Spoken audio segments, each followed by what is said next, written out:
My name is Whiting Tennis, and I live in Seattle. And I'm a painter, sculptor, artist.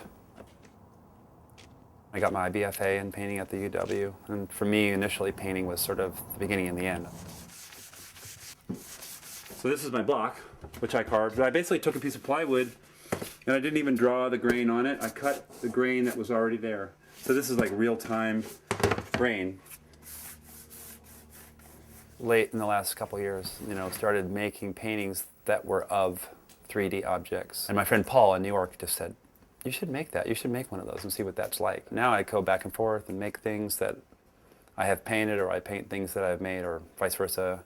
And there's this one guy, he doesn't know, but I made this 14-foot painting of his house, and it's got all this stuff, sort of like a mound. There's posts and tarps and things hanging. It all makes this really great kind of pyramid shape. And I thought it was really composed nicely, just as it was. So I spent months on that painting. These are structural doodles, basically, and I do lots of them, and then from these I'll choose a couple that I like or that resonate. I come back to go, and I think that's something I want to either build or make a drawing of or try to make a painting of. When I started getting into the architectural stuff in the very beginning, a lot of them were older houses. You look at an old restaurant and there's got all the drapes and the tears and the stickers and all that stuff, and that stuff is impossible to replicate. You can't match it. It's real, it's been there. There's layers and layers and layers of usage things, and they're loaded. So anything that's been used is loaded already, preloaded with some sort of experience. Something that's been around for a long time, I sort of embrace it, and I go, good on you. You've remained, you're a survivor, you have experience. And the viaduct is one of those, this old monster from the old days, and nobody loves it, nobody wants it.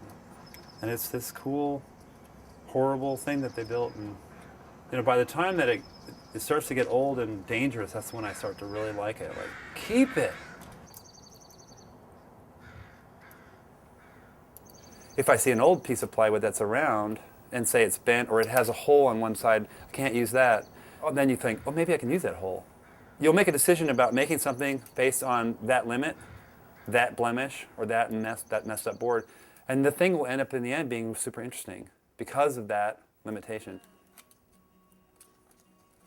I think I bond with inert things in a way. I was going through a tough time in my life when I was in New York. And I remember one day I was walking down the street feeling really isolated, in an intense way.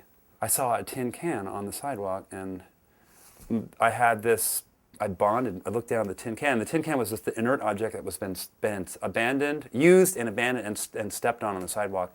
And I was like, you and me, man. It's funny for me now to think that a person, this big guy, is totally bonding with this little crushed can. The root of that is that empathy for the inert. And that comes from, I think, loneliness, sadly.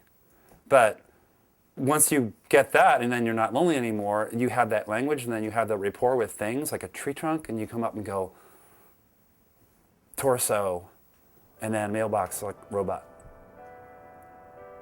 The sculptures that I've been making, I've been doing lots of them that relate to figures, which are vertical. The vertical ones relate to a human being.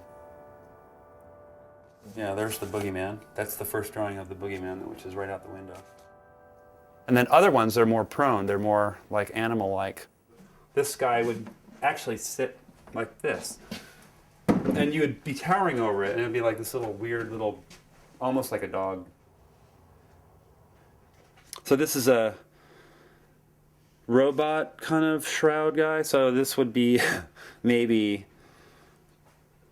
a lot of them look like there would be a figure in there, like there's a guy in here. He's standing in there like as if there's a human being, but really it's sort of an empty shell. So the shell is the creature. This is a drawing I did on a napkin when I was out one night. I put this drawing in an environment of space, and it's called a hermit crab. This is actually a creature. I didn't title that painting until a couple days ago. And when I came up with the name, it made a huge difference for me, because I was like, the hermit crab, I love hermit crabs, and I love the idea of a hermit crab. You have this little interior naked skin, and then you assume a shell. There's a lot of these things that have the exterior. There's a door, and inside, there's nothing. It's just a bunch of air. But in your imagination, when you look at the sculptures, there's the spirit of the thing. It's in there.